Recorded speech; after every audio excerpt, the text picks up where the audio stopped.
Hi guys, welcome back to our YouTube channel. This is Nicolette and today I'll show you how to optimize LinkedIn to get clients. So make sure to subscribe to our Big Linkers YouTube channel to get more LinkedIn tips. For now, let's go ahead and jump right to it. It is foolish not to use LinkedIn at this day and age, as LinkedIn has millions of users who are actually decision makers that can make those buying decisions for the products or services that you have. You can browse through your own connections and make sure to take note of each decision maker that seems promising for the products or services that you offer. Make sure that it is relevant to the industry or the business that they also run. So you're not wasting time on reaching out to people who do not make these buying decisions for your services. And you not only get to visit their profile to learn more a little bit about them, as soon as you have them in your connections, you have access to a possible email address they have on their contact info or a phone number. If somebody has a phone number on their profile, that's also a big win for you. Now, either you send them a message. As you can see on Leon here, I started with asking him just to be part of my network, and he didn't think twice.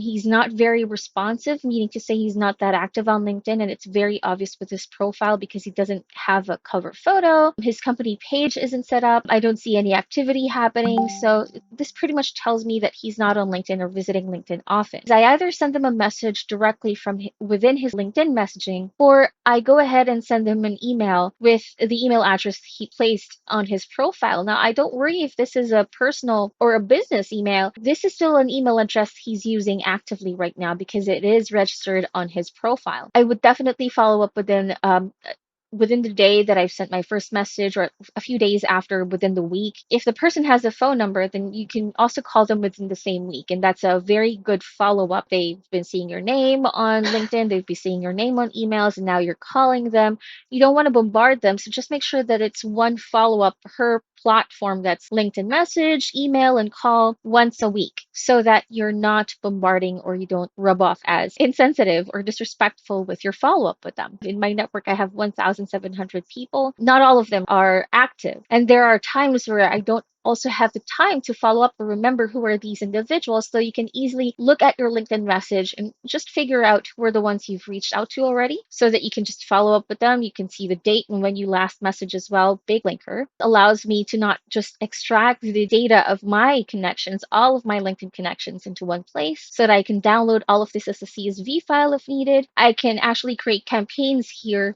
that targets decision makers by job title and cities or states, so that it automatically sends the invites to my targeted decision makers on LinkedIn, and also have the capability of following up with them every week. And there's even email marketing within BigLinker. There's also Zapier integration, so you can forward these connections as data onto your preferred platform. Those are the tips that I have for you today. If you have more to add to that, make sure to add them to the comments below. In the meantime, don't forget to like this video and subscribe to our Big Linkers YouTube channel to get more LinkedIn tips. This is Nicolette. I'm the Director for Business Development of BigLinker. Make sure to visit biglinker.com to learn more about the best LinkedIn automation tool to grow your business. Thanks for watching this video, and I'll see you on the next one.